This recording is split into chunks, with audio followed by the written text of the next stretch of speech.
Hello there, J. Toolman 1949 here. In this video I'm going to touch very quickly on a couple of knurling type tools. By the way, I am using my new, or one of my several new wide angle action cams. These are not GoPros, but they are basically very close to a GoPro type camera, and I'm just testing it out to see how it works out. Hope the audio is good enough for you to hear properly. So here we go. Now, there are two kinds of knurling tools, and most of the ones that you will find are really designed for the larger lathes, and they're the kind that you actually push against the work. So you mount this onto a tool post, and then you bring it against the work and apply pressure as you're creating the knurl. Now this is not really suitable for a small lathe like the 7x12, the one that I showed earlier in one of my videos, which by the way is sold by littlemachineshop.com. So rather than use that one, and even though this is conveniently mounted onto a very nice dovetail type tool holder, I'll go ahead and show you a more practical type of knurling tool, and one that will actually work quite well on one of these smaller lathes and will not apply lateral pressure against the work. It's a scissor type knurling tool.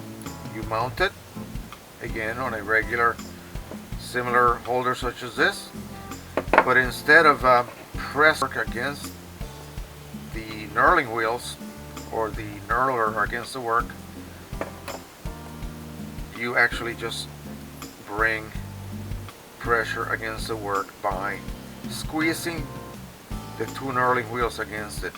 This will allow to rotate without any kind of lateral forces against the spindle bearings, and they work perfectly well. As you can see, they swivel quite freely, and are really meant to diminish as much as possible the lateral forces that you would inevitably create with one of these type knurling tools.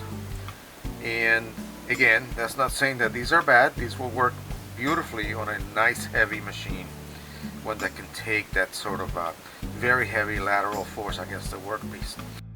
So I highly recommend that if you have a small lathe, even a TEG micro lathe or higher, one of the 7x10, 7x12, 7x14, any of the Asian made 7x. Larger lathes, maybe the 8, 9, 10, even larger swing diameter lathes are really built to handle something like this, but not the little 7x lathes. They are a lot safer to use if you use the knurling type tool that works like a scissors, such as this. And I hope you can see it clearly. Again, I'm testing this camera out. You should be able to see it very clearly how it works. Alright, so if you like this video, please share, please like, and don't forget to subscribe. The channel is growing bit by bit, and I know it takes a while to get it going, but I will be doing a lot more shorter videos, going through some of the tooling that I have, a few of the techniques that I use. And by the way, I want to show you a little tool that I recently made, a couple of them actually. A little depth gauge and a little scriber. Works very nicely. You actually measure it and then use a mic to get the actual measurement. This one operates basically the same way.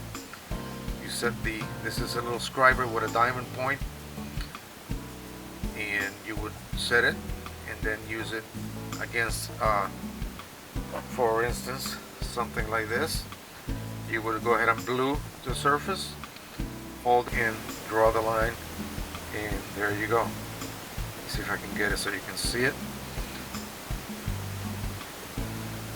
like so. And there's your line. Beautiful. Again, very simple little tool. I made it entirely on the lathe, and I think I used the mini mill to drill the holes for the scriber, and the lathe was used for the end hole and the threading. Alright, okay, so see you the next time. Bye bye.